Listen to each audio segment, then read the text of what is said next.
Welcome back to Hot Rod Guy Garage, and this is going to be another episode on this 65 Mustang. So follow me along through the intro, and I'll be back.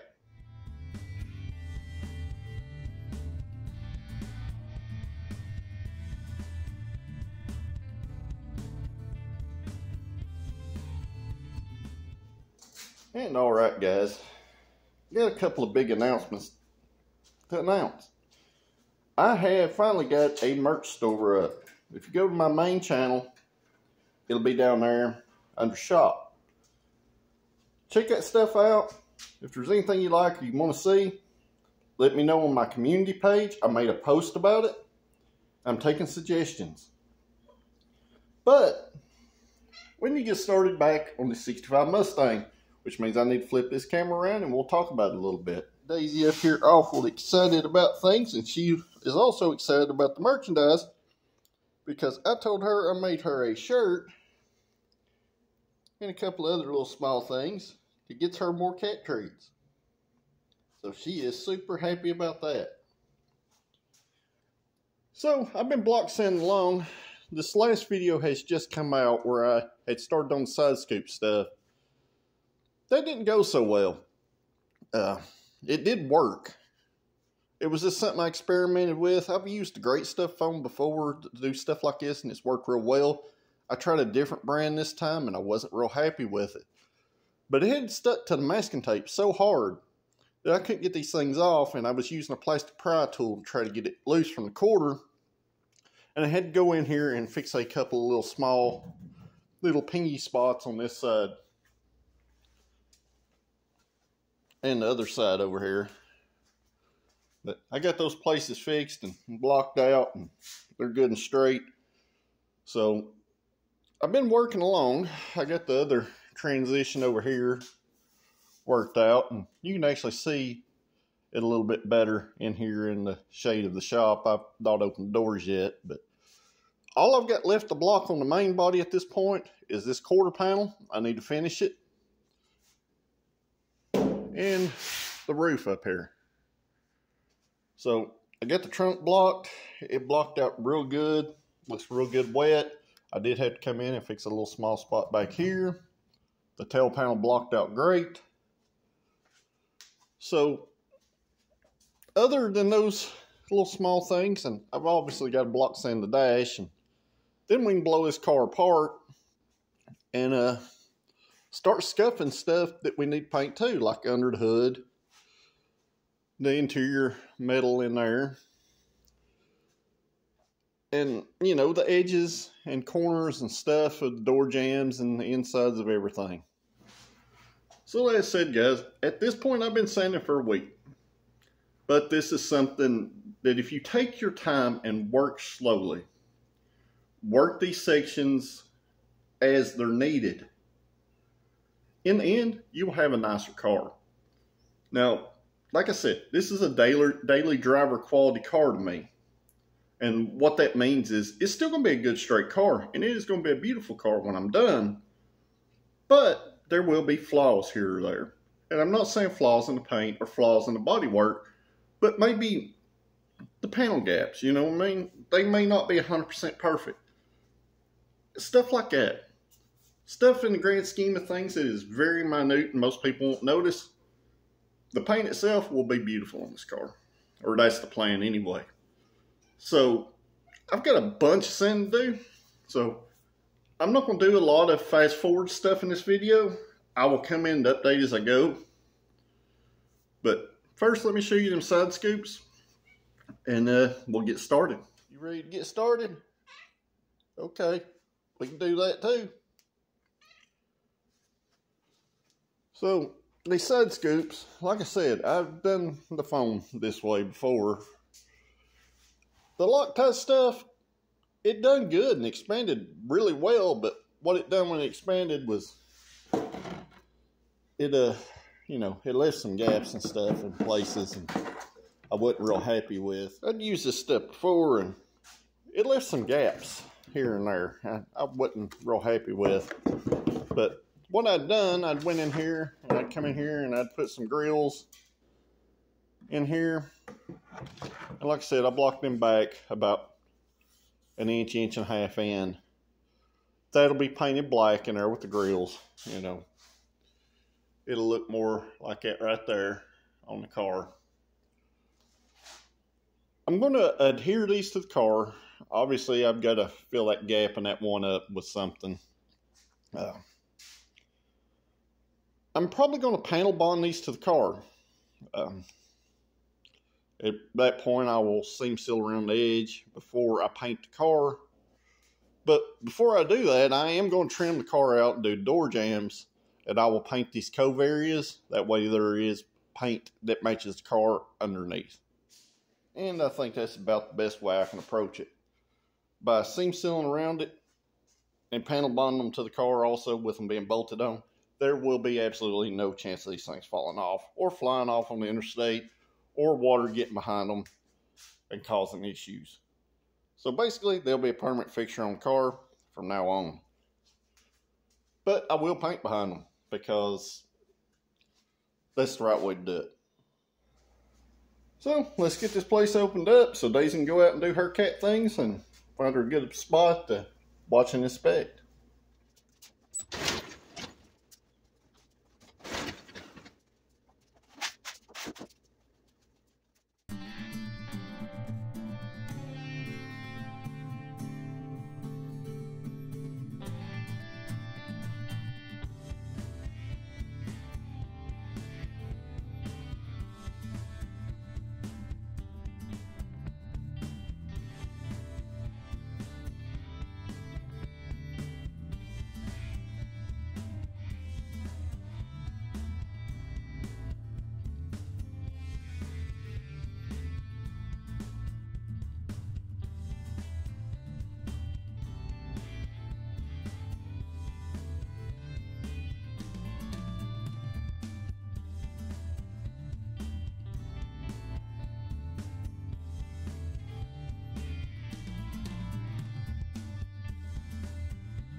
So I wet the whole side of the car down. So see the reflection.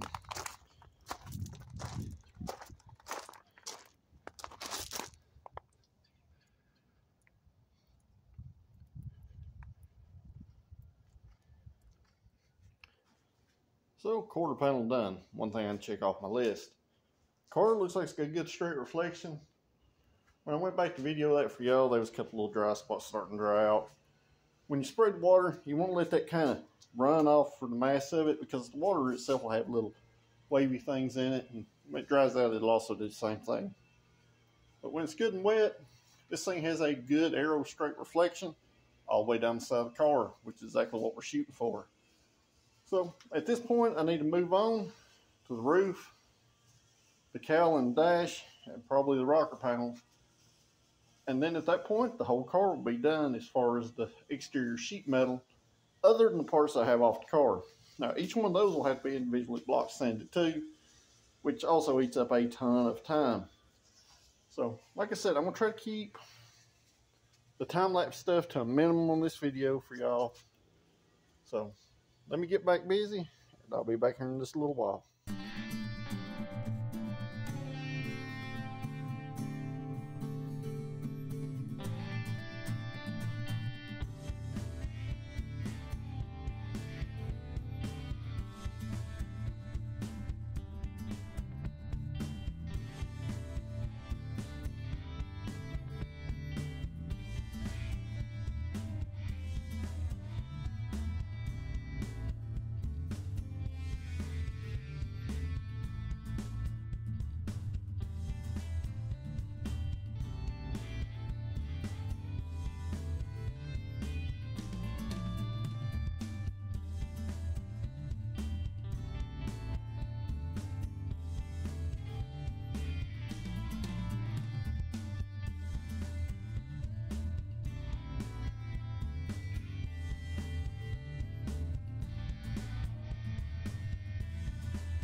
All right, guys, so I got the cowl block sanded as much as I can block sand it.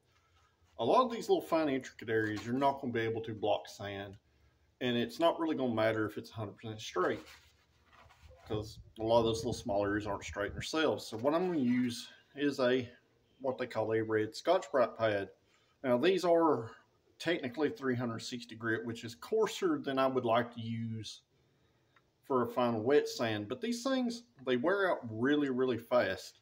I've had some people curious about what I've been using as far as sanding products. I just got these at the local O'Reilly's. You know, I'm not sponsored by them or anything. I had to buy the stuff. But these are just as good as the real Scotch-Brite pads. The grit goes away pretty quick in them, and they wear out fairly fast in this kind of scenario. But I'll show you how to sand the grill area of these cowls and around the edges, and this is what we're going to use. So what we're going to do, we're still going to be wet sanding this, so to say. Now, I'm just going to wet my Scotch-Brite pad down real good right here to get it good saturated. And what I'm going to do, I'm just going to come in here on these grill areas and work until all my guide coat goes away. And I'm going to use my finger to follow this groove around. And these flexing these pads like this is generally why they don't last that long in these scenarios. But I'm just going to I'm going to go in here and I'm going to physically sand this like that. And for these grates, I'll take this pad and I'll fold it and kind of get it shoved down between and work it back and forth until all our guide coat's gone like that. So just a super helpful tip for these areas, because they're not flat and they're rounded, and you can still produce a good result doing it this way. There is some feel and touch involved in it that you need to be careful with, but you just want to make sure you don't get up here on your other areas. But these work really well for these kind of areas. And it is very important to make sure that this stuff is sanded well, especially all these nooks and crannies, because that's where the paint's going to start to fall off at before it gets to your main parts of your panel where it looks super bad. If you look at some of these cars that are super old, you'll start seeing that paint peel up in the cowl area right there. It's because it wasn't prepped good. It wasn't sanded good when it was done, or the paint would have stuck and not peeled up. So hopefully that'll help somebody out. I'm finished doing these. It's going to take a little while doing it this way, but it's part of it and what you got to do. So let me get back to that, and then I'll be back when I move on to something else. And alright, I got us all scuffed down, all sanded in there around the wiper stalks and the base of the windshield where you can get. There's some places you just can't get in there with no amount of love or money. The important thing is make sure that it is scuffed at least a little bit, if not super well. That's important for paint adhesion. Our little Scotch-Brite pad, he is about gone. It's wore down to where it's not much more than a rag at this point. But what I done, I kept one of them straight down the center, made me 2 pads. And that's all you need, guys. If you use the whole thing as one big piece, it's going to wear out just like that, except the whole thing's going to be like that at the end. So by cutting it in half, you have one that's still semi-dense, and one that's thin and rag-like that you can twist up in those places and work it back and forth. So I got the cowl straightened out. I need to move on now. All that's left on the main body is the rockers, the dash, and the roof. The roof's going to be a pain. It's a big old flat panel, and there's no way you can do it all at once, so you'll have to do it in halves and then blend them together. So I'll probably move on to the dash top now. Well, I got the dash all blocked down, and it looks pretty decent. Wasted about 2.5 hours of my life doing that, but it's all sanded. It's going to look 100,000 times better than what it did. You got to sand everything, guys. Can't leave no panel unscratched at this point, because the paint won't stick if it's not. I can't preach that enough. block the top of the dash, all the visible flat surfaces, and I went in there with Scotch-Brite or a piece of sandpaper on my hand and hit the spots that you couldn't block. You just want to make sure it's good and blocked. You want to make sure you don't have no rough spots, no bad spots. And I rinsed it all down real good, and we should be good on the dash. I went ahead and scuffed the A-pillars while I was in there. So at this point, it's time to move on to the roof. Once the roof's done, the car can be dried out. It can be brought back inside. I can get the front end off of it, unprep the edges of those panels, and then we can go from there.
Well, we got the roof blocked out. Looked pretty good from my house. So at this point, all that's left is the rocker panels as far as blocking to be straight.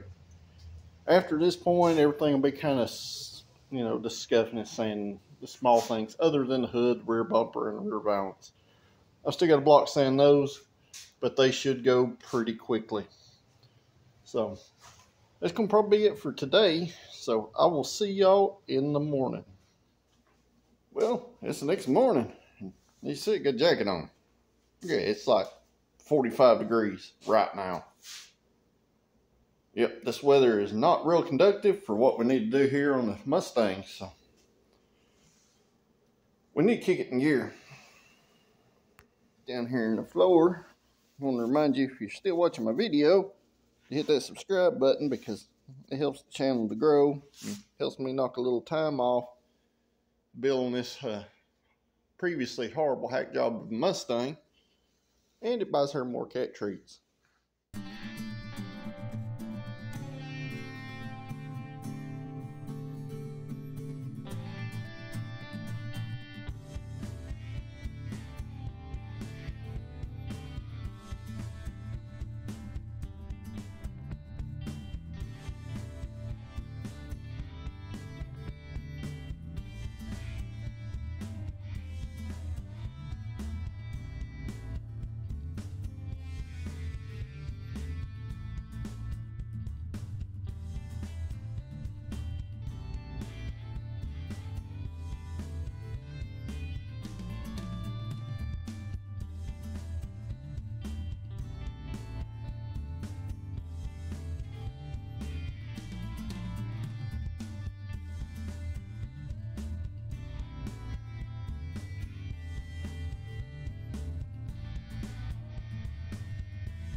Well, I got the front end off.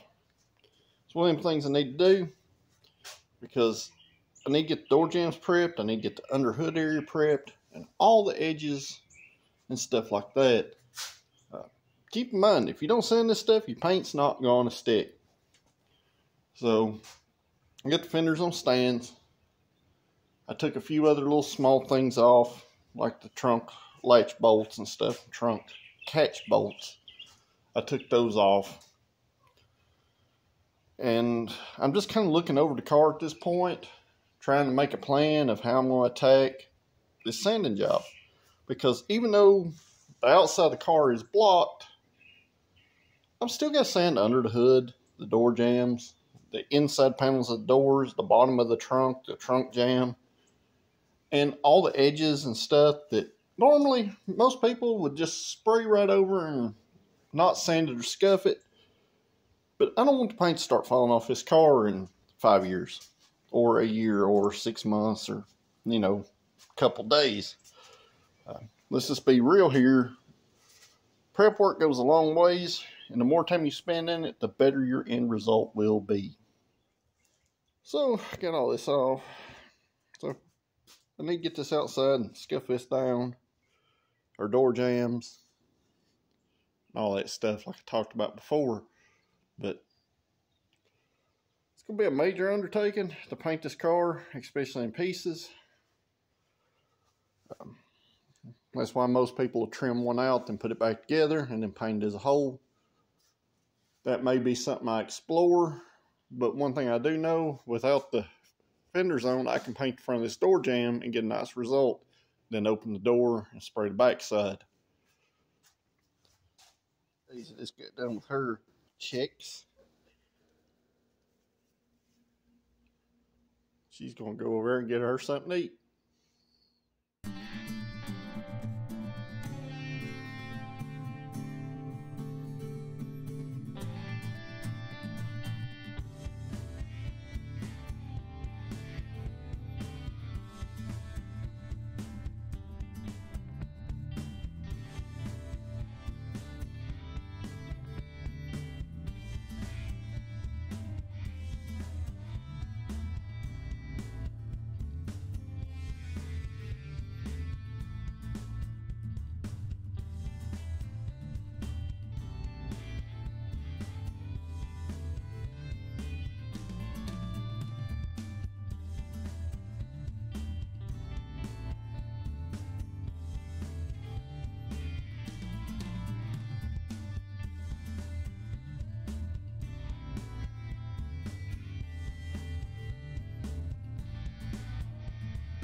Well, under the hood scuffed down, use Scotch-Brite with a combination of our 400 grit.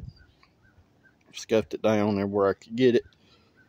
I'm going to knock this off in here a little bit, in this area right here. Then I'm going to move on to door jambs. Sand, sand, sand. This is the bad stuff to sand. For sharp edges, these punched holes that have bolts of thread into them, they're sharp. And it literally destroys Scotch-Brite pads, sandpaper, and all that fun stuff. So, let me get busy. I got a lot of sanding to do today, and a little time to do it.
Well, at this point, it's several hours later, and I have got everything in the car scuffed or sanded. And I'm talking floor pans, internal metal structure, package tray, bottom of the trunk jam, door jams, rocker panels, under the hood, you know, all that good stuff. So at this point, I'm going to give it an initial bath with about 50% mix of super clean water. I'm going to take one of these old wore out Scotch-Brite pads, and I'm just going to kind of hit some of the places where there may be some buildup or dirt, just to make sure that I got all the funk and old dust buildup and stuff 100% out of the car. I'm going to wash this thing out super good, and from here we should just be able to wipe it down, blow it out with wax grease remover as we need. So let me get started on that.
And I'm sure a few's probably freaking out that I'm using a degreaser / soap as a prep.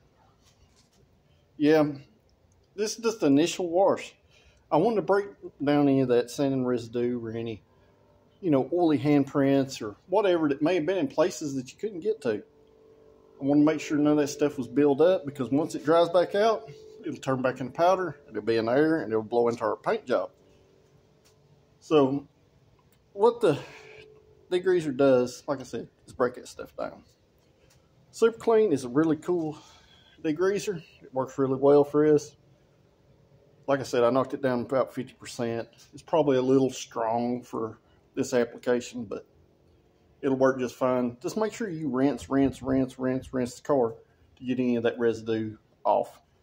And I worked in sections, small sections, and just areas, and rinsed as I went. Make sure it didn't dry and leave a soapy residue on the surface. So I think we're all pretty good to go to start painting on things on the main body at this point. Just going to kind of walk around here, and I definitely wanted to get all that dust and stuff out of the inside of the doors and quarters and floors and dash. But like I said, I got everything sanded and scuffed down. We should be pretty close to being ready for some color. And hopefully that stuff showed up today. It was supposed to be delivered today, but you know how that stuff goes. If it is, the next video for you guys is going to be super exciting. So let's talk about what else I got to do before we get to that point, and we'll go on from there as we need. So I still got to sand the edges of the fenders, you know, the inside of the wheel arch, and around the inside of the headlight buckets, areas in there and stuff. I've still got to block sand all this little stuff, at least the visible pieces, and scuff what you don't see. We still got to block this hood out, Still got to block that back bumper out and that rear valance panel. That stuff should go pretty quick. That stuff will eat up a little bit of time. That's just a few minutes of a job. So we're getting real close, guys. Real close. And I got to looking for Daisy and I couldn't find her. She has, taken up residence in the SVO. So she's been slacking off on her supervisor duties. So who knows how this is going to turn out. But I'm glad I know where she's at. All right, guys. So I got the car in. Got everything shut up here at the shop. At this point, we've been about 6 days between these two videos. The last two prep videos for this car. I've still got a bunch of stuff to do. But hopefully I can get all that knocked out tomorrow. Our paint for the car should be here by the time I get home. So I'll be real excited to see that. And hopefully on our next video, we'll start to see some paint on this car. Which is the top of that mountain we've been climbing this whole time. So as always, make sure you hit that like button on this video. Share these videos with your friends. And if you're not a subscriber, hit that subscribe button. It is absolutely free. And it doesn't cost you anything. Interactions with these videos, interactions with my channels helps these channels to grow. And smaller YouTube channels like myself, we don't make a whole lot of money from these videos, guys. And one way you can help and it not cost you anything is to interact, hit that subscribe button and that like button. So if you are a subscriber, I greatly appreciate you guys. You guys have hung with me through this whole project and I greatly appreciate that. And I look forward to your comments down below. So until the next video, guys, thanks for watching, and I'll see you at the next one.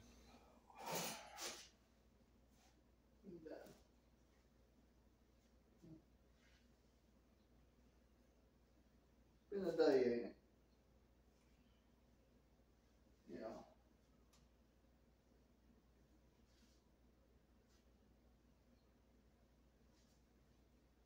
See you tomorrow, okay?